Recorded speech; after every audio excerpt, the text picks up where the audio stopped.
നമസ്കാരം. അമേരിക്കയും ഇസ്രായേലും ഇറാന് നേരെ നടത്തുന്ന ആക്രമണവും ഇറാൻ്റെ പ്രത്യാക്രമണവും, പ്രത്യേകിച്ചും ഗൾഫ് നാടുകളിലെ അമേരിക്കൻ സൈനിക താവളത്തിന് നേരെ നടത്തുന്ന പ്രത്യാക്രമണവും ലോകത്ത് വലിയ ഭീതി വിതയ്ക്കുകയാണ്. 13 ദിവസം കഴിഞ്ഞിട്ടും യുദ്ധത്തിന് ഒരു അയവുമില്ല, അതിരൂക്ഷമായ രീതിയിൽ തന്നെ തുടരുകയാണ്. ഈ യുദ്ധം പല രീതിയിലുള്ള കെടുതികൾ സൃഷ്ടിക്കുന്നുണ്ട്. നമ്മുടെ പാചകവാതകത്തിനടക്കം അതിരൂക്ഷമായ ക്ഷാമം വരാൻ വേണ്ടി പോവുകയാണ്. കേരളത്തിലെ കുടുംബങ്ങളിൽ അത് വലിയ രീതിയിലുള്ള ആശങ്കയാണ് ഉണ്ടാക്കുന്നത്. അവിടെ മഴ പെയ്യുമ്പോൾ ഇവിടെ കുടപിടിക്കുന്നത് എന്തിന് എന്ന് പലപ്പോഴായി നമ്മെ നോക്കി പരിഹസിക്കുന്ന ആളുകളുണ്ട്. ഏതെങ്കിലും രാജ്യത്ത് നടക്കുന്ന സംഘർഷങ്ങളാവട്ടെ, യുദ്ധങ്ങളാവട്ടെ, അവിടെ നടക്കുന്ന കൂട്ടക്കൊലകളാവട്ടെ, മനുഷ്യക്കുരുതികളാവട്ടെ, അതൊക്കെ നമ്മളെന്തിന് ചർച്ച ചെയ്യുന്നു? നമുക്കിവിടെ വളരെ സമാധാനമല്ലേ, നമ്മളത് വാദിക്കുന്നതല്ലല്ലോ അതൊന്നും എന്നൊക്കെ പറഞ്ഞ് നടക്കുന്ന പല ആളുകളുണ്ട്. അത്തരം ആളുകൾക്ക് ഒരു തിരിച്ചറിവ് നൽകുന്നത് കൂടിയാണ് ഈ യുദ്ധം സൃഷ്ടിക്കുന്ന പല രീതിയിലുള്ള കെടുതികൾ. കേരളത്തിലെ കുടുംബങ്ങൾ ഇപ്പോൾ വലിയ ആശങ്കയിലാണ്. ഇപ്പോൾ നമ്മൾ ഉപയോഗിക്കുന്ന പാചകവാതകം എത്ര ദിവസത്തിന് ഇനി ഉണ്ടാകുമെന്ന കാര്യത്തിൽ നമുക്ക് ഒരു ഉറപ്പുമില്ല. സാജ, ഇപ്പം ഇതുമായിട്ട് ബന്ധപ്പെട്ടിട്ട് അതിരൂക്ഷമായ രീതിയിലുള്ള ഇന്ധനക്ഷാമം നമ്മൾ അഭിമുഖീകരിക്കാൻ പോവുകയാണ്. നമ്മുടെ കേന്ദ്ര സർക്കാരൊക്കെ ആവശ്യത്തിന് സ്റ്റോക്ക് ഉണ്ട് എന്ന് പറയുമ്പോഴും അതത്ര കണ്ട് നമുക്കത് അങ്ങോട്ട് അംഗീകരിക്കാൻ കഴിയുന്നില്ല. പ്രത്യേകിച്ച് ഇപ്പം തന്നെ നമ്മുടെ വീടുകളിൽ പല സ്ത്രീകളടക്കമുള്ള ആളുകൾ നല്ല ആശങ്കയിലാണ്. വേണ്ടത്ര സ്റ്റോക്ക് ഇല്ല എന്ന് പറയുന്നു. ഉള്ള സ്റ്റോക്ക് തന്നെ 1-2 ദിവസം കൊണ്ട് തീരാനാണ് സാധ്യത. ഇതിനെങ്ങനെയാണ് നോക്കിക്കാണുന്നത്? കേന്ദ്ര സർക്കാർ ആവശ്യത്തിന് ശേഖരമുണ്ടെന്ന് പറഞ്ഞത് ആദ്യ ദിവസങ്ങളിലായിരുന്നു. പിന്നെ അവർ അതിൽ നിന്ന് പുറകോട്ട് പോയിട്ടുണ്ട്. എന്ന് മാത്രമല്ല, കേന്ദ്രത്തിൻ്റെ പ്രഖ്യാപനങ്ങൾ അവരിപ്പോൾ ഇതിനകം പറഞ്ഞു കഴിഞ്ഞു. വാണിജ്യ ആവശ്യങ്ങൾക്കുള്ള സിലിണ്ടർ നിറയ്ക്കുന്നത് നിർത്തിവെക്കാൻ എണ്ണ കമ്പനികൾക്ക് നിർദ്ദേശം നൽകി. എന്ന് മാത്രമല്ല, അതിനുള്ള ഇതെല്ലാം വന്നു കഴിഞ്ഞു. ഹോട്ടൽ ആൻഡ് റെസ്റ്റോറൻറ്റ് അസോസിയേഷൻ്റെ പ്രസ്ഥാനങ്ങളൊക്കെ വരുന്നുണ്ട്. അവർ ബദൽ മാർഗങ്ങളിലേക്ക് പോവുകയാണ്. പല സംസ്ഥാനങ്ങളിലും ബദൽ ഊർജ സ്രോതസ്സുകളിലേക്ക് പോകുന്നുണ്ട്. രാജ്യത്ത് മൊത്തത്തിൽ കഴിഞ്ഞ ദിവസങ്ങളിൽ വിദേശകാര്യമന്ത്രി തന്നെ പറഞ്ഞു ഊർജ്ജ പ്രതിസന്ധി നേരിടാമെന്ന്. അപ്പോൾ ഇതൊന്നും ആകസ്മികമായി ഉണ്ടായ സംഭവമല്ല. ഇതിൻ്റെ പശ്ചാത്തലമുണ്ട്. കാരണം ഇതിപ്പം ഈ പറഞ്ഞതുപോലെ അവിടെ മഴ പെയ്യുമ്പോൾ ഇവിടെ കുട പിടിക്കുന്നത് എന്തിനാണെന്നുള്ള ചോദ്യം ചോദിച്ചത് അന്ന് തന്നെ ആളുകൾ പറഞ്ഞാണ് ഇതൊക്കെ വിഡ്ഢിത്തരമാണ്, ലോകത്ത് എവിടെ എന്ത് നടന്നാലും നമ്മളെയും ബാധിക്കും. അപ്പോൾ ഇതിൽ ഏറ്റവും പ്രധാനം ഇന്ത്യ എന്ന് പറയുന്നത് ഇന്ത്യയുടെ മൊത്തം ക്രൂഡ് ഓയിൽ ആവശ്യത്തിൻ്റെ 90% ഇറക്കുമതി ചെയ്യുന്ന രാജ്യമാണ് ഇന്ത്യ. നമ്മുടെ ആവശ്യത്തിൻ്റെ ഒരു ദിവസം ഇന്ത്യ ഉപയോഗിക്കുന്നത് ഏകദേശം 56-58 ലക്ഷം വീപ്പ എണ്ണ ഇന്ത്യയിൽ ആവശ്യമുണ്ട്. ഇതിലെ 90% ഇന്ത്യ ഇറക്കുമതി ചെയ്യാണ്. അപ്പോൾ നമ്മുടെ ഒരു 90 ദിവസത്തെയെങ്കിലും കരുതൽ ഷെയർ ഇന്ത്യയിൽ വേണമെന്നുള്ളതാണ് ഇന്ത്യയുടെ തന്ത്രപരമായ ഇന്ത്യയുടെ ഒരു നിഗമനം. പക്ഷേ ഈ മോഡി സർക്കാർ ഒരു 25 ദിവസത്തെ പോലും കരുതിയില്ല എന്നുള്ളതാണ് ഇപ്പോൾ പുറത്തു വരുന്ന വിവരം. അപ്പോൾ അത് സംഭവം എന്ന് വെച്ച് കഴിഞ്ഞാൽ ഈ അമിതമായി, അത് മോഡി സർക്കാർ മാത്രമല്ല മുൻകാലങ്ങളിലെ ഉണ്ട്, അത് നമുക്ക് വരാം. അപ്പോൾ ഈ മോഡി സർക്കാരിൻ്റെ ഇതിലേക്ക് നയിച്ചതെന്ന് വെച്ച് കഴിഞ്ഞാൽ ഈ ആഗോള സാഹചര്യങ്ങളുടെ ഫലമായിട്ട് ഈ എണ്ണ ഇന്ത്യക്ക് വില കുറഞ്ഞ എണ്ണ ലഭിക്കുന്ന രാജ്യങ്ങൾ റഷ്യയിൽ നിന്നും വെനസ്വേലയിൽ നിന്നുമായിരുന്നു വില കുറഞ്ഞ എണ്ണ. അത് റഷ്യയിൽ നിന്നുള്ള എണ്ണ റഷ്യ ഉക്രൈൻ യുദ്ധത്തെ തുടർന്ന് റഷ്യക്കെതിരെ യൂറോപ്യൻ രാജ്യങ്ങളും അമേരിക്കയും ഉപരോധം ഏർപ്പെടുത്തിയപ്പോൾ റഷ്യ ഇന്ത്യൻ രൂപയിൽ തന്നെ വില കുറഞ്ഞ എണ്ണ നൽകി. അത് ഇന്ത്യക്ക് വളരെ ലാഭമായിരുന്നു. അപ്പോൾ കഴിഞ്ഞ സാമ്പത്തിക പ്രതിസന്ധിയുടെയൊക്കെ പശ്ചാത്തലത്തിൽ ഇന്ത്യ പിടിച്ചു നിന്നത് റഷ്യൻ എണ്ണ ഡോളറിലല്ല രൂപയ്ക്ക് തന്നെ വാങ്ങാനുള്ള അവസരം കിട്ടുകയും ഇന്ത്യ റഷ്യയിൽ നിന്ന് എണ്ണ ഇങ്ങനെ വാങ്ങിക്കൊണ്ടിരിക്കുകയും ചെയ്തിരുന്നു. എന്നാൽ എന്ത് സംഭവിച്ചു? ഈ ട്രംപിൻ്റെയും കൂട്ടരുടെയും കടുത്ത നിബന്ധനയെ തുടർന്ന് വെനസ്വേലയിൽ നിന്നുള്ള എണ്ണ ആദ്യമേ തന്നെ ഇന്ത്യ നിർത്തി. അത് കഴിഞ്ഞ് റഷ്യയിൽ നിന്ന് വാങ്ങുന്നതും പടിപടിയായി കുറച്ചു. കഴിഞ്ഞ ഡിസംബർ ആയപ്പോഴേക്കും കഴിഞ്ഞ വർഷത്തെ അപേക്ഷിച്ച് പകുതിയായി. കാരണം ഈ റഷ്യക്ക് പകരം അമേരിക്കയിൽ നിന്നും ഗൾഫ് രാജ്യങ്ങളിൽ നിന്ന് എണ്ണ വാങ്ങി തുടങ്ങി. ഗൾഫ് രാജ്യങ്ങളിലെ എണ്ണ എന്ന് വെച്ചാൽ വില കൂടിയ എണ്ണയാണ്. അമേരിക്കയിലെ എണ്ണ അവർ എന്തായാലും വില കൂടിയ എണ്ണയാണ്. അപ്പോൾ ഇത് രണ്ടും വാങ്ങാൻ തുടങ്ങിയതോടെ ഇന്ത്യക്ക് കൂടുതൽ വാങ്ങുന്നതിലൊരു ബുദ്ധിമുട്ട് വന്നു. അതുകൊണ്ട് എണ്ണ ശേഖരം പരമാവധി കുറച്ചു. അപ്പോൾ അതാണ് പെട്ടെന്ന് ഇങ്ങനെ ഒരു പ്രതിസന്ധിയിലേക്ക് പോകാനുള്ള കാര്യം. ഇത് ഇപ്പോൾ അമേരിക്ക വാങ്ങരുതെന്ന് പറയുമ്പോൾ ഇന്ത്യ വാങ്ങാതിരിക്കുക, വാങ്ങാൻ പറയുമ്പോൾ നമ്മൾ കൊച്ചുകുട്ടികൾ വീടുകളിൽ നിന്ന് സാധനം വാങ്ങാൻ വീട്ടിലെ കാരണവന്മാരുടെ നീ കട പോയി വാങ്ങിക്കുമെന്നും പറയുമ്പോൾ ഓടി വാങ്ങുകയും വാങ്ങരുതെന്ന് പറയുമ്പോൾ വീട്ടിൽ ഇങ്ങനെ നമ്മൾ പ്രതികരിക്കാതെ നിൽക്കുകയും ചെയ്യുന്നതൊക്കെ നമ്മളെ ഒരു ഇതുണ്ടല്ലോ. അതേപോലെയല്ലേ, അതായത് ഒരു കൊച്ചു കുട്ടിയുടെ ഭവ്യതയോടുകൂടി അമേരിക്കക്ക് മുമ്പിൽ ഇങ്ങനെ ചൂളി നിൽക്കുന്ന ഈ രാജ്യത്തെയാണ്, അല്ലെങ്കിൽ ഭരണ സംവിധാനത്തെയാണ് നമ്മളിപ്പം കണ്ടത്. കാരണം ഇപ്പം സാജൻ പറഞ്ഞ പോലെ റഷ്യയിൽ നിന്ന് പിന്നെ നമ്മുടെ തന്നെ നാണ്യവുമായി ബന്ധപ്പെട്ട് നമുക്കിത് വാങ്ങാൻ പറ്റിയിരുന്ന ഒരു സംഗതി, അത് റഷ്യ കുറഞ്ഞ റേറ്റിന് കൊടുത്തതാണ്. മാത്രമല്ല ഇന്ത്യയുമായി എല്ലാ നിലക്കും നല്ല സൗഹൃദം സൂക്ഷിക്കുന്ന ഒരു രാജ്യമാണ് റഷ്യ. പക്ഷേ അമേരിക്ക എന്ന് പറയുന്ന ഒരു ഒരു ഭീകരൻ കണ്ണുരുട്ടിയപ്പോഴേക്ക് ഇന്ത്യ എന്താ ചെയ്യുന്നത് വെച്ചാൽ റഷ്യയിൽ നിന്ന് വാങ്ങാതെ അവർ പറയുന്നിടത്ത് പോയി വാങ്ങുന്നു. ഇപ്പം കഴിഞ്ഞ ദിവസമായിട്ട് നിങ്ങൾ കുറച്ച് പോയി വാങ്ങിക്കോ എന്ന് പറഞ്ഞാൽ നമ്മൾ പറയല്ലോ, എന്തോ ഒരു ഓച്ചാരം കൊടുക്കുന്നത് പോലെ ഇത്തിരി പോയി വാങ്ങിക്കോ എന്ന് പറയുമ്പോൾ ഇന്ത്യ അപ്പോഴേക്ക് പോയി വാങ്ങുന്നു. ഇത് യഥാർത്ഥത്തിൽ നമ്മൾ ക്ഷണിച്ചു വരുത്തല്ല, ഒരു രാജ്യത്തിൻ്റെ അഭിമാനമല്ലേ നമ്മൾ ഈ ഇത്തരം കാര്യങ്ങളിൽ പോലും പോയി കൊണ്ട് കാൽക്കീയിൽ വെക്കുന്നത്. അത് വളരെ ശരിയായ സംഭവമാണ്. ഇതിനകത്തൊരു നമ്മൾ പറയുമ്പോൾ കുറച്ച് ചരിത്രം പറയുന്നത് നല്ലതാണ്. കാര്യം ഇന്ത്യയുടെ സ്വാതന്ത്ര്യ ലബ്ധിക്ക് ശേഷം ഇന്ത്യയുടെ ഇന്നത്തെ ശേഷി കെട്ടിപ്പടുത്തതിൽ അന്നത്തെ സോവിയറ്റ് യൂണിയൻ നൽകിയ പങ്ക് നമുക്ക് ഒരിക്കലും മറക്കാൻ കഴിയില്ല. നമ്മുടെ പഞ്ചവത്സര പദ്ധതി ആയാലും, ഇന്ത്യയിലെ ഡാമുകളായാലും, ഇന്ത്യയുടെ ഉരുക്ക് വ്യവസായമായാലും എല്ലാം, ഇന്ത്യയുടെ ആയുധങ്ങൾ ഇപ്പോൾ പോലും ഇന്ത്യക്ക് വിശ്വസിക്കാൻ കഴിയുന്ന മിസൈൽ, ഏറ്റവും പ്രധാനപ്പെട്ട മിസൈൽ S-400 മിസൈൽ പ്രതിരോധ സംവിധാനം, ഇന്ത്യയുടെ പ്രധാനപ്പെട്ട എല്ലാ മേഖലകളെയും സംരക്ഷിക്കുന്ന മിസൈൽ പ്രതിരോധ സംവിധാനം അടക്കം റഷ്യയിൽ നിന്നാണ് വാങ്ങിച്ചത്. അമേരിക്ക അതിനെ ഒരുപാട് ഉടക്കിടാൻ നോക്കി, പക്ഷേ റഷ്യയുടെ നമുക്ക് വിശ്വസിച്ച് വാങ്ങി. ഇന്ത്യയുടെ യുദ്ധവിമാനങ്ങൾ എല്ലാം റഷ്യയിൽ നിന്നാണ് നൽകിയിട്ടുള്ളത്. അപ്പോൾ ഈ സോവിയറ്റ് യൂണിയനായിട്ടുള്ള ഈ തന്ത്രപരമായ ഒരു പങ്കാളിത്തം ഇന്ത്യയുടെ എല്ലാ കാലത്തെയും വിശ്വസിക്കാവുന്ന സുഹൃത്തായ ആണ് സോവിയറ്റ് യൂണിയനും പിൽക്കാലത്ത് റഷ്യയും. അപ്പോൾ ഈ റഷ്യയിൽ നിന്ന് ഇത് ഇന്നത്തെ BJP സർക്കാർ മാത്രമല്ല, അതിന് മുമ്പ് കോൺഗ്രസ് സർക്കാരിൻ്റെ കാലത്തും വലിയൊരു വീഴ്ച വരുത്തി. കാരണം റഷ്യയിൽ നിന്നുള്ള എണ്ണ ഇറക്കുമതി അന്നും അവസരം ഉണ്ടായിരുന്നു. പക്ഷേ റഷ്യ മാത്രമല്ല, ഇറാൻ എന്ന് വെച്ച് കഴിഞ്ഞാൽ ലോകത്ത് പ്രകൃതി വാതകത്തിൻ്റെ കാര്യത്തിൽ 2ാം സ്ഥാനത്തുള്ള രാജ്യമാണ് ഇറാൻ. അപ്പോൾ ഇറാനിൽ നിന്ന് പാകിസ്ഥാൻ വഴി ഒരു പ്രകൃതിവാതക പൈപ്പ് ലൈനുള്ള പദ്ധതി വളരെ കാലമായി ചർച്ച നടത്തിയിരുന്നതാണ്. പക്ഷേ അമേരിക്കയ്ക്ക് അന്ന് തൊട്ടേ ഇറാൻ നോട്ടപ്പുള്ളിയാണ്. അപ്പോൾ അതുകൊണ്ട് ഈ മൻമോഹൻ സിംഗിൻ്റെയൊക്കെ കാലം തൊട്ടേ ഈ ഇറാൻ, പാകിസ്ഥാൻ, ഇന്ത്യ അത് വന്നു കഴിഞ്ഞെങ്കിൽ ഇന്ത്യ ഗംഭീരമായ കുതിപ്പിൻ്റെ നടത്താൻ കഴിയുമായിരുന്നു. അവർ അത് തടഞ്ഞു ഏകദേശം. പിന്നെ പാകിസ്ഥാൻ, ഇന്ത്യ തമ്മിലുള്ള പ്രശ്നം എല്ലാം കൂടി ആയപ്പോഴത്തേക്ക് അത് ഏതാണ്ട് ഒരു മുടങ്ങുന്ന രീതിയായി. അപ്പോൾ ഇങ്ങനത്തെ അതൊക്കെ, പക്ഷേ അത് പിന്നീടാണ് മറ്റു പ്രശ്നം ഉണ്ടായിരുന്നത്. അതേസമയം ആ കാലത്ത് തന്നെ ഈ പൈപ്പ് ലൈൻ നിലവിൽ വന്നില്ലെങ്കിൽ ഈ പ്രശ്നങ്ങൾ പോലും പലതും ഉണ്ടാകില്ലായിരുന്നു. എന്ന് മാത്രമല്ല, അമേരിക്ക കണ്ണുരുട്ടിയപ്പോൾ ഇന്ത്യ ഇറാൻ ബന്ധം തന്നെ അത് ഇപ്പം മോഡി സർക്കാർ വന്ന ശേഷം അത് ഒരുപാട് ദുർബലമായി. മൻമോഹൻ സിംഗ് സർക്കാരിൻ്റെ കാലത്ത് അത് വേണ്ടത്ര രീതിയിൽ മുന്നോട്ട് കൊണ്ടുപോയില്ല. അപ്പം എന്ന് മാത്രമല്ല, ഇറാൻ്റെ ഒരു പൊസിഷൻ എന്ന് വെച്ച് കഴിഞ്ഞാൽ, ഇറാൻ ഭൂമിശാസ്ത്രപരമായി കിടക്കുന്നതെന്ന് വെച്ചാൽ നമ്മുടെ ദക്ഷിണേഷ്യയ്ക്കും മധ്യേഷ്യയ്ക്കും ഇടയിലുള്ള തന്ത്രപ്രധാനമായ സ്ഥലത്താണ്. ഇന്ത്യക്ക് ഈ മധ്യ ഏഷ്യൻ രാജ്യങ്ങളിലേക്കും യൂറോപ്പിലെ തന്നെ പല റിപ്പബ്ലിക് രാജ്യങ്ങളിലേക്കുമുള്ള മാർക്കറ്റ് അതിലേക്ക് കടക്കാനുള്ള പ്രധാനപ്പെട്ട ഒരു കവാടമാണ് ഇറാൻ. അപ്പോൾ ഇന്ത്യ ഇറാൻ ബന്ധമൊക്കെ വളരെ മെച്ചപ്പെട്ട രീതിയിൽ പോകുന്നത് ഇന്ത്യക്ക് വൻ നേട്ടമാണ്. പക്ഷേ അമേരിക്കയിൽ ഒരു കാലത്ത് അമേരിക്കൻ സാമ്രാജ്യത്തിന് അവരുടെ താല്പര്യമല്ലാതെ ലോകത്ത് ഒരു രാജ്യത്തിൻ്റെയും താല്പര്യങ്ങളോട് അവർക്ക് ശാശ്വതമായ ഒരു വിശ്വസ്തതയും അവർ പുലർത്തുന്നില്ല. ആ ഒരു വിശ്വസ്തതയും മറ്റു രാജ്യങ്ങളോട് അവരെ ശിങ്കിടികളായിട്ടുള്ള യൂറോപ്യൻ രാജ്യങ്ങളോടും പെരുമാറുന്നത് എങ്ങനെയാണെന്ന് നമുക്കറിയാം.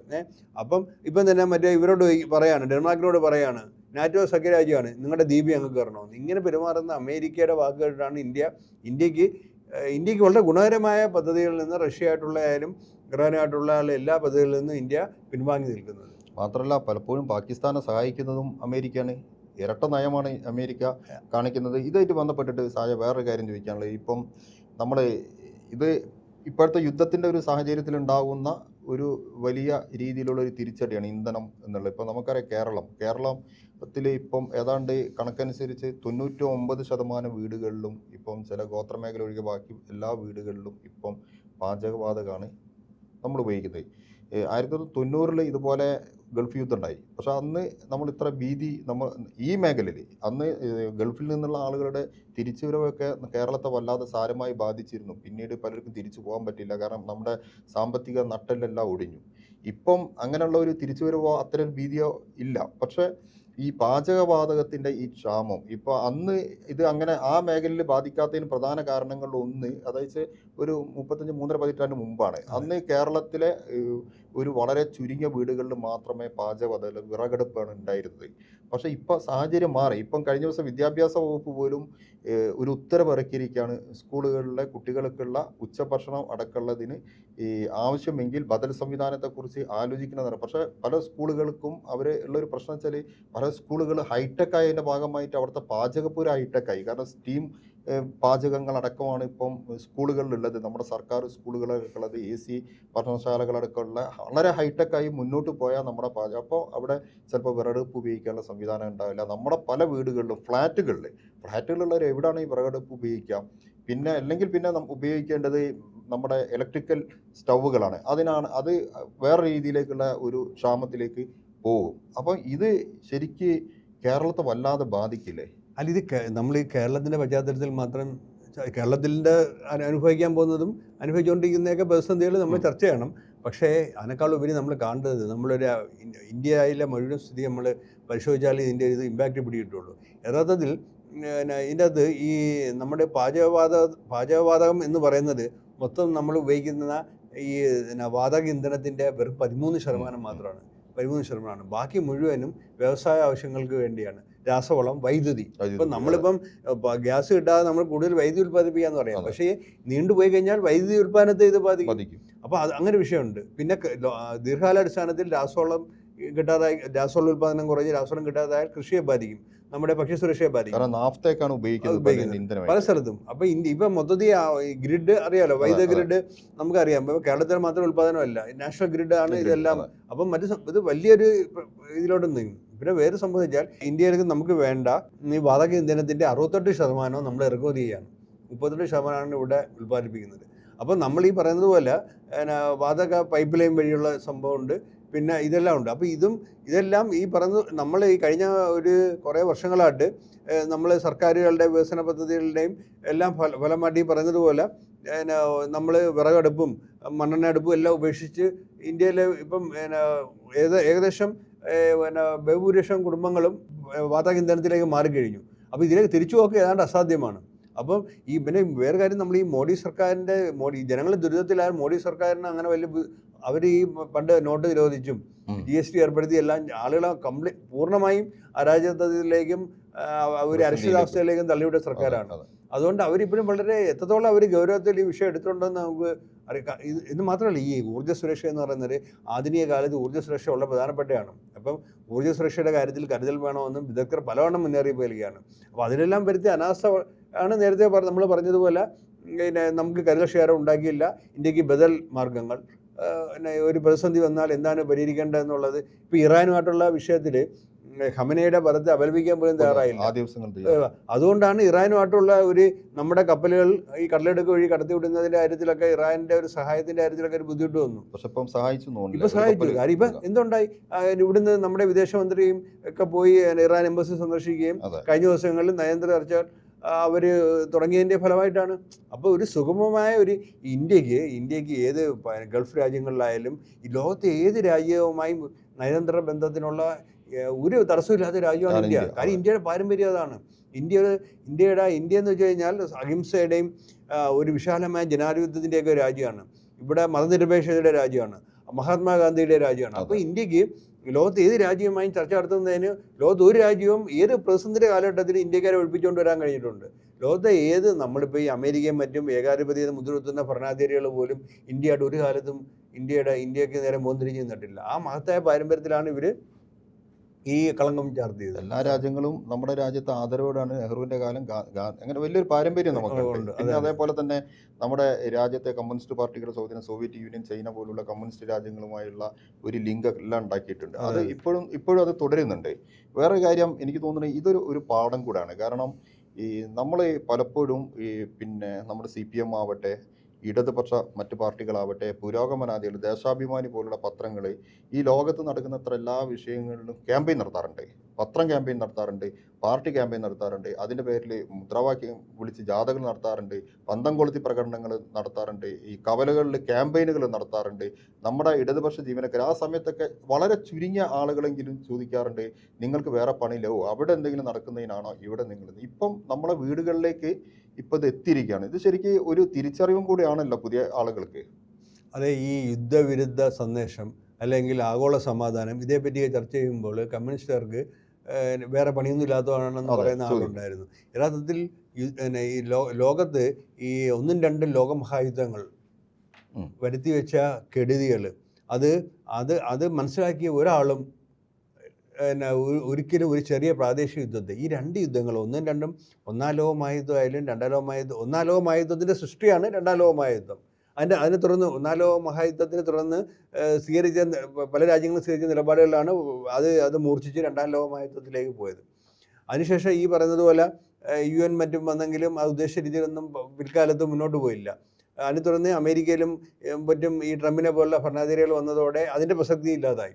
അവർ സ്വന്തമായ ചില സംവിധാനങ്ങളിലൂടെയാണ്. അപ്പോൾ അതുകൊണ്ടാണ് ചേരിചേരാ പ്രസ്ഥാനവും മറ്റും വഴി ഇന്ത്യ ഈ മറ്റേ ശീതയുദ്ധം നിലനിന്ന കാലത്താണ്. അപ്പോൾ ഇതേ വഴി ഇന്ത്യ ഈ ആഗോള ശക്തികളുടെ സാമ്രാജ്യത്തിൻ്റെ ഒന്നും ലോകമല്ല വേണ്ടത്. എല്ലാ രാജ്യങ്ങൾക്കും സാമ്പത്തിക നിലയോ ജനസംഖ്യയോ ഒന്നും നോക്കാതെ എല്ലാ രാജ്യങ്ങൾക്കും തുല്യ അഭിപ്രായം പറയാനുള്ള അവകാശം, അതിനുള്ളൊരു വേദികൾ ഉണ്ടാവണം. പ്രാദേശിക കൂട്ടായ്മകൾ, ഇപ്പോൾ ബ്രിക്സ് കൂട്ടായ്മയുണ്ട്, അങ്ങനെ ഒരുപാട് കൂട്ടായ്മകളുണ്ട് ഈ ലോകത്ത്. ഈ ബ്രിക്സ് എന്ന് വെച്ചാൽ ഇന്ത്യക്ക് വളരെയേറെ Brazil, Russia, India, China, south Africa, ഇങ്ങനെയുള്ള കൂട്ടായ്മകളുണ്ട്. അപ്പോൾ ഈ കൂട്ടായ്മകളെല്ലാം വഴി ഇതിലെല്ലാം ഇന്ത്യ അംഗമാണ്, പ്രധാന അംഗമാണ്. അപ്പോൾ ഇങ്ങനെയുള്ള പ്രാദേശിക കൂട്ടായ്മകളും മേഖലാ കൂട്ടായ്മകളും എല്ലാം വഴി ലോകത്ത് ഒരു സമാധാനത്തിൻ്റെ അന്തരീക്ഷം സൃഷ്ടിക്കാനും ഉള്ള ശ്രമങ്ങൾ.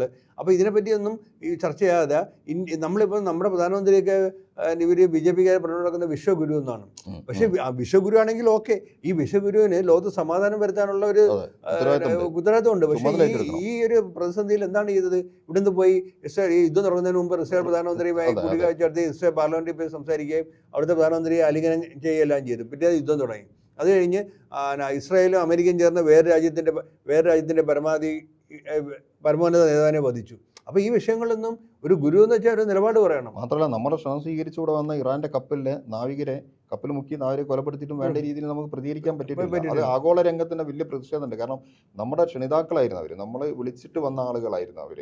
ഇത് എനിക്ക് തോന്നുന്നു ഇത് പാചകവാദം മാത്രമല്ലല്ലോ, ഈ പെട്രോൾ ഡീസൽ വില വർധനവ് അതിരൂക്ഷമായി നമുക്ക് കേരളം പോലുള്ള സംസ്ഥാനത്തിന് വിലക്കായിട്ട് അടുക്കുണ്ടാക്കില്ലേ? അതെ, പെട്രോൾ എന്ന് വെച്ചാൽ ഇപ്പം യഥാർത്ഥത്തിൽ കേരളം പോലെ ഉപഭോക്തൃ സംസ്ഥാനങ്ങളിൽ വരുന്ന എല്ലാ ഉൽപ്പന്നങ്ങളും ദീർഘദൂരം ട്രക്കിലും അല്ലെങ്കിൽ കപ്പലിൽ വരുന്നതായാലും ഇനി വിമാനം വഴി വരുന്ന ചരക്കുകളായാലും ഇത് മാത്രമല്ല, ഇപ്പം തന്നെ നമ്മളിവിടെ നിന്ന് ഈ സംഘർഷത്തെ തുടർന്ന് ഗൾഫിലേക്കുള്ള കയറ്റുമതി ഉണ്ടല്ലോ, പഴം, പച്ചക്കറി, ലക്ഷക്കണക്കിന് ടൺ പച്ചക്കറിയും പഴമാണ് പോകുന്നത്. അപ്പോൾ ഇത്തരം എല്ലാ വിഷയങ്ങളും ഉണ്ട്. അപ്പോൾ ഇതെല്ലാം പരസ്പര ബന്ധിതമാണ്. ഈ ആഗോളവൽകൃത ലോകം എന്ന് പറയുന്നത്, ഈ ആഗോളവൽകൃതത്തിന് 2 രീതിയിലുണ്ട്. സാമ്രാജ്യത്വത്തിന് ഗുണകരമായ രീതിയിലുള്ള ആഗോളവൽക്കരണമുണ്ട്, അതേസമയം രാജ്യങ്ങൾ തമ്മിലുള്ള സഹകരണത്തിൻ്റെയും ഒരു പരസ്പര സമത്വത്തിൽ അധിഷ്ഠിതമായ ആഗോളവൽക്കരണമുണ്ട്. അപ്പോൾ എന്തായാലും രാജ്യങ്ങൾ തമ്മിൽ പരസ്പരം സഹകരിച്ച് നിൽക്കാൻ പറ്റുള്ളൂ. അപ്പോൾ ഇതിനെല്ലാം തടസ്സം വരികയും ഈ ചരക്ക് ഊർജ്ജത്തിന് പ്രതിസന്ധി വരികയും ചെയ്യുന്നത് ജീവിതത്തിൻ്റെ സമസ്ത മേഖലകളിലും ജനങ്ങളെ ബാധിക്കും. അപ്പോൾ അതുകൊണ്ടാണ് സമാധാനമാണ് മനുഷ്യൻ്റെ പുരോഗതിക്ക് സമാധാനമാണ് ഏറ്റവും അനിവാര്യമായ സംഭവം. യുദ്ധം ചെയ്ത് ഒരിക്കലും പുരോഗതി ഉണ്ടാകും. യുദ്ധത്തിൻ്റെ ആത്യന്തികമായ ഗുണഭോക്താക്കൾ അമേരിക്കയിലെ കുറേ വലിയ കോർപ്പറേറ്റുകൾ മാത്രമാണ്. ഇപ്പം ലോകത്ത് എവിടെ എന്ത് ചെറിയ സംഭവം ഉണ്ടായാലും എന്ത് ചെറിയ സംഘർഷം ഉണ്ടായാലും അത് ഏറ്റവും കൂടുതൽ ബാധിക്കുന്ന ഒരു നാടാണ് നമ്മുടെ കേരളം. കാരണം മലയാളികൾ ലോകത്ത് എല്ലായിടത്തും ഉണ്ട്.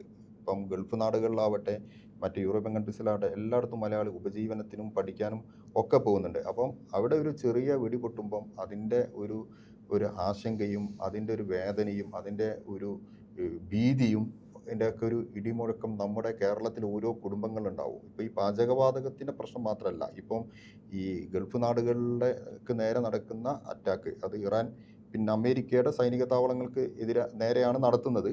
പക്ഷേ എല്ലാത്ത സ്ഥലങ്ങളിലും ഇത് പോയി വീഴുന്നു അല്ലെങ്കിൽ അറ്റാക്ക് നടക്കുന്നു എന്നുള്ള ഒരു പ്രശ്നം കൂടെ ഉണ്ട്. ഇത് യഥാർത്ഥത്തിൽ ഇപ്പം നേരത്തെ പറഞ്ഞ പോലെ ഈ പഴയ 90-ലെ ഗൾഫ് യുദ്ധം വളരെ കുറച്ച് ആളുകളാണ്. അതിൻ്റെ എത്രമാത്രം ഉണ്ടായിരുന്നു അനുഭവിച്ച കുറേ ആളുകൾ ഇന്നുണ്ടെങ്കിൽ പോലും ഇത് ഇപ്പോൾ ഉള്ളത് നമ്മളൊരു പുതിയ തലമുറയാണ്. നമ്മൾ യുദ്ധം ഇത് നേരിട്ട് കാണാണ്, എന്താണ് നടക്കുന്നതെന്ന് ഒരു പക്ഷേ നമ്മുടെ മൊബൈൽ ഫോണിൽ ഇൻസ്റ്റ വഴിയും ഒക്കെ നമ്മൾ എല്ലായിടത്തും ഇരുന്ന് കാണാണ്.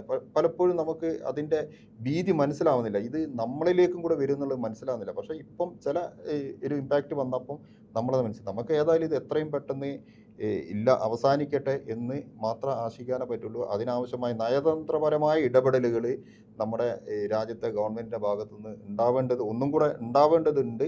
കാരണം മാത്രമല്ല, ഈ നമ്മുടെ പാർലമെൻറ്റ് നടക്കുന്നു, അതേപോലെ തന്നെ നമ്മുടെ ഭരണാധികാരി, മുഖ്യ പ്രതിപക്ഷമായ കോൺഗ്രസിൻ്റെ ഒരു പ്രശ്നം എന്ന് എനിക്ക് തോന്നുന്നത് ഇതിനൊക്കെ വഴിവെച്ച ഒരു പാരമ്പര്യം കൂടെ കോൺഗ്രസിനുണ്ട്. ഇപ്പോൾ ജവഹർലാൽ നെഹ്റു ഉൾപ്പെടെയുള്ള ആളുകളൊക്കെ വളരെ ചേരിചേരാ നയങ്ങൾ ഉണ്ടാക്കുകയും ലോകത്ത് ഏറ്റവും സ്വീകാര്യനായ ഒരു പ്രധാനമന്ത്രിയായിരുന്നു ജവഹർലാൽ നെഹ്റു.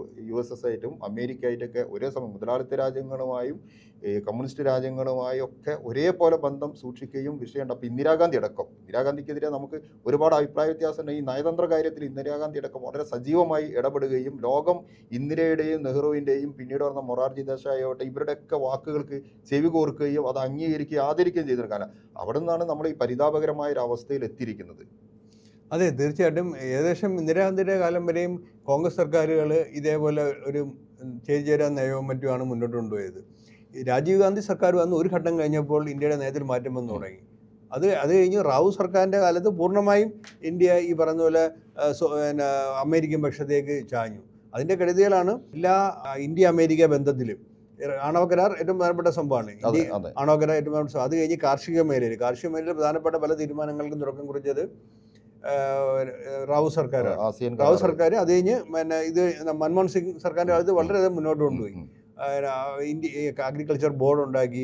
അത് കഴിഞ്ഞിട്ട് യൂറോപ്യൻ യൂണിയനായിട്ടുള്ള ബന്ധങ്ങളിൽ പോലും അമേരിക്ക യൂറോപ്യൻ യൂണിയനായിട്ടുള്ള ബന്ധം ഏകദേശം ഒരേ രീതിയിൽ അവർ മുന്നോട്ട് കൊണ്ടുപോകും. ഈ ജനിതക വിത്തുകളൊക്കെ അങ്ങനത്തെ സംഭവങ്ങളിൽ മുന്നോട്ടുണ്ട്. ഇപ്പോൾ ഇന്ത്യയുടെ കാർഷിക മേഖലയിൽ വളരെ നാശമാണ് വിധിച്ചത്. ഏകദേശം ഇപ്പം പുതിയ കണക്കുകൾ വരുമ്പോൾ അക്കാലത്ത് തന്നെ നമ്മുടെ സായിനാഥിനെ പോലുള്ള പത്രപ്രവർത്തകർ അന്ന് തന്നെ ചൂണ്ടിക്കാണിച്ചതാണ് ഈ 1991 മുതൽ 2004 വരെ 1990 മുതൽ 2004 വരെ ഇന്ത്യയിൽ ആത്മഹത്യ ചെയ്ത കർഷകരുടെ എണ്ണം ഏകദേശം കർഷകരും കർഷക തൊഴിലാളികളും ദിവസ കൂലിക്കാരും അവർ ഏകദേശം ഒരു 3 ലക്ഷത്തോളം വരുമെന്നാണ് അന്നത്തെ തന്നെ കണക്ക്. അത് ഏകദേശം വന്നു. അത് കഴിഞ്ഞ് 2004 കഴിഞ്ഞിട്ടുള്ള പിന്നെ ഉള്ള ഇത് ഇപ്പം ഇതിലുള്ള കണക്കുകൾ. അത് കഴിഞ്ഞ് ഈ മോഡി സർക്കാർ വന്നതിന് ശേഷം വേറെ കാര്യം ചെയ്ത് ഈ സ്റ്റാറ്റിസ്റ്റിക്സിൽ ചില നമ്മുടെ നാഷണൽ ക്രൈം റെക്കോർഡ്സ് ബ്യൂറോയുടെ കണക്കിൽ ആത്മഹത്യയിലെ കർഷകരുടെ എണ്ണം അങ്ങനെയൊക്കെ അവരെ ഒഴിവാക്കി. അത് ആത്മഹത്യകളുടെ കാരണങ്ങൾ തന്നെ പലതും. പിന്നെ അവർ ഈ കാരണങ്ങൾ എഴുതുന്നത് കാർഷിക പ്രതിസന്ധി എന്ന് എഴുതത്തില്ല, സാമ്പത്തിക തകർച്ച, കുടുംബ പ്രശ്നങ്ങൾ എഴുതുമായിരുന്നു. അതിൻ്റെ പ്രശ്നം വെച്ചാൽ വീട്ടിൽ വരുമാനം കുറയുമ്പോൾ സ്വാഭാവികമായിട്ടും കുടുംബങ്ങളിൽ പ്രശ്നം ഉണ്ടാവും. പിന്നെ ചിലപ്പം ഈ ചില ആളുകൾ മറ്റേ ലഹരിയിലൊക്കെ അടിമകളാവും, മാനസിക തകർച്ച ഉണ്ടാവും. അല്ല അതൊക്കെ അതൊന്നും നമ്മൾ അങ്ങനത്തെ വിഷയം. അപ്പം മരണത്തിൻ്റെ അവസാന കാരണം എഴുതി വെച്ച് കഴിഞ്ഞാൽ എൻ്റെ തുടക്കം എവിടെ നിന്നാണോ അതിൻ്റെ ഇതാണെന്ന് നമുക്ക് മനസ്സിലാക്കാൻ ആ രീതിയിലാക്കി കഴിഞ്ഞു. അതുകൊണ്ട് ഈ കാർഷിക മേഖലയായിട്ട് ബന്ധപ്പെട്ട് ഈ ഗ്രാമീണ മേഖലയിൽ ഉണ്ടായ ആത്മഹത്യ വളരെ ഏകദേശം ഒരു 10 ലക്ഷത്തോളം കർഷക സംഘടനകൾ. ഇപ്പം കർഷക സംഘടന നേതാക്കളോട് സംസാരിക്കുമ്പോൾ കഴിഞ്ഞ ദിവസം അവർ പറഞ്ഞത് കഴിഞ്ഞ ഈ ഉദാരവൽക്കരണ നയങ്ങൾ അമേരിക്ക അനുകൂല നയം നടപ്പാക്കിയ ശേഷം ഒരു 10 ലക്ഷം പേരെങ്കിലും കാർഷിക മേഖലയിലെ തകർച്ചയെ തുടർന്ന് ആത്മഹത്യയായിട്ടുണ്ടാവുമെന്നാണ് അവർ പറയുന്നത്. അപ്പോൾ ഈ ഒരു അവസ്ഥയിലേക്ക് ഇന്ത്യ എത്തിച്ചത് ഈ യഥാർത്ഥത്തിൽ ഈ പഞ്ചവത്സര പദ്ധതി നിർത്തിവെച്ചു മോഡി സർക്കാർ വന്ന ശേഷം. അപ്പോൾ ഇതൊക്കെ പ്ലാനിങ്ങിനെ ഭയങ്കരമായിട്ട് ബാധിച്ചിട്ടുണ്ട്. ചൈന പഞ്ചവത്സര പദ്ധതിയുടെ മുന്നോട്ട് പോവുകയാണ്. അപ്പോൾ ചൈന വളരെ കൃത്യമായി പഞ്ചവത്സര പദ്ധതി നടപ്പാക്കിയാണ്. ഇന്ത്യ ഓരോ വർഷവും പ്ലാൻ ചെയ്ത് അതിൻ്റെ വേറെ രസം എന്ന് വെച്ച് കഴിഞ്ഞാൽ പഞ്ചവത്സര പദ്ധതിയും നിർത്തിവെക്കുകയും ഇപ്പം മോഡി സർക്കാർ പറയുന്നത് 47 അത് ചെയ്യും, അങ്ങനെയാണ് പറഞ്ഞത്. അപ്പോൾ എത്ര ഓരോ വർഷവും പ്ലാൻ കൊണ്ടുവരിക പറയുകയും ചെയ്യുന്നു, അതേസമയം പറയുന്നത് 47 അത് ചെയ്യുന്നു. അപ്പം ഇവരുടെ ആ ഒരു വൈരുദ്ധ്യം വളരെ പ്രകടമാണ്. അപ്പം ഈ അമേരിക്കയുടെ ചൊൽപ്പടിക്ക് വഴങ്ങി ചെയ്യുന്ന ഓരോ കാര്യങ്ങളും എല്ലാ മേഖലയിലും രാജ്യത്തെ ഒരു ഗുണകരമായ രീതിയിലേക്കല്ല മുന്നോട്ട് കൊണ്ടുപോകും. ഏതായാലും നമ്മുടെ രാജ്യം രക്ഷപ്പെടട്ടെ എന്ന് നമുക്ക് ആഗ്രഹിക്കാം. അതിനുവേണ്ടിയുള്ള പോരാട്ടത്തോടൊപ്പം നമുക്ക് നിൽക്കാം. ഓക്കെ.